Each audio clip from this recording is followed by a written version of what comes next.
Bonsoir à tous, bienvenue à ce flash d'information. Plusieurs chefs d'État africains, dont le président ivoirien Alassane Ouattara, mais aussi le ministre français des Affaires étrangères Jean-Yves Le Drian, ont pris part ce samedi à Bamako à la cérémonie festive d'investiture du président malien Ibrahim Boubacar Keïta et de l'an 58 de l'indépendance du Mali. Le président Ibeka a exprimé sa reconnaissance au pays ami pour leur aide face à la sécurité. Il a réitéré aux Maliens son engagement à travailler à l'unité et au rassemblement, surtout à restaurer les voies du dialogue. Le président ivoirien Alassane Ouattara, qui a pris part à cette cérémonie, a réagi tout juste après. Nous l'écoutons. Joyeux anniversaire, on est très fiers, un beau défilé. Mes félicitations à mon frère Ibrahim Boubacar Keïta. Vraiment, la Côte d'Ivoire soutient le Mali et s'engage à faire tout pour que nous puissions sortir de cette situation de crise avec les terroristes. Bravo, bravo, bravo à Ibrahim. Sur place ici en Côte d'Ivoire, le secrétaire d'État chargé du budget était hier matin dans les locaux de la direction des services douaniers, du port et des services spéciaux. Moussa Sanogo est allé s'enquérir du fonctionnement de cette entité stratégique dans le dispositif de mobilisation des recettes douanières.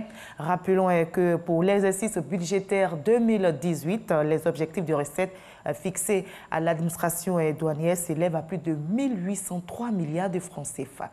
Explication avec Mahama Traoré. Direction des services douaniers du port et des services spéciaux.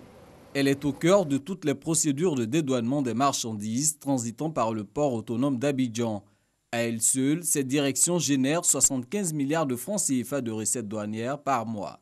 Comment cette entité arrive-t-elle à produire un tel résultat? Comment améliorer son rendement actuel? Des préoccupations que le secrétaire d'État chargé du budget est venu lever le temps d'une visite inopinée dans les locaux de cette direction.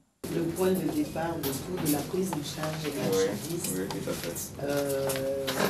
il reçoit tout ce qui est documents, manifeste cargo, c'est lui qui prend en charge les rectifs, les modifications, voir si c'est fait tel que ça se doit. Après, le délai est imparti au consignataire, donc la prise en charge lui revient. Ensuite, incursion dans les locaux du département qui est en contact permanent avec les opérateurs économiques pour le suivi de tous les mouvements des conteneurs.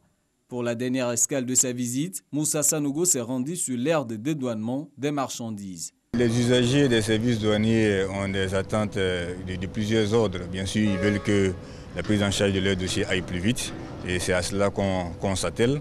Ils veulent également qu'ils n'aient pas subi de la concurrence déloyale et ça aussi nous y veillons avec toute une batterie d'indicateurs qui nous permettent de suivre un peu les performances de nos services pour qu'on fasse des efforts là où quelque part on a quelques insuffisances, qu'on puisse renforcer nos efforts pour faire en sorte que les choses aillent dans le bon sens. Pour l'exercice budgétaire 2018, l'administration douanière doit mobiliser plus de 1803 milliards de francs CFA. Il est aussi actif sur le terrain. Le ministre du Commerce et de l'Industrie, Souleymane Diarra-Souba, a visité jeudi dernier le chantier du centre commercial Cosmos de Yopougon-Figayo, dont l'ouverture est prévue d'ici la fin de l'année. Souleymane Diarra-Souba a pu découvrir un hypermarché quasiment achevé. Vous le découvrez aussi. Il s'est dit impressionné par la qualité des travaux et l'étendue de l'investissement. On évoque 18 milliards de francs CFA investis. À l'étranger, en Tanzanie, le bilan du naufrage du ferry sur le lac Victoria s'est encore alourdi ce samedi, troisième jour des opérations de recherche. 72 heures donc après la catastrophe, on ignore toujours le nombre précis de passagers qui se trouvaient à bord ou les causes exactes de la tragédie. Le président tanzanien a décrété 4 jours de deuil national et ordonné l'arrestation des opérateurs du ferry. L'émotion est intense dans le pays où les drapeaux sont en berne depuis ce samedi, premier jour du deuil national décrété par le président tanzanien. Vous avez sans doute déjà croisé une personne qui porte des marques au visage ou d'autres scarifications ou tatouages sur le corps. Ces pratiques dont beaucoup peut-être ignorent l'origine et la signification sont loin d'être anodines. Nous allons donc en parler. Ce sera dans la page culture de ce samedi. Vous l'avez deviné, on parlera donc de tatouages et de scarifications entre mode et tradition.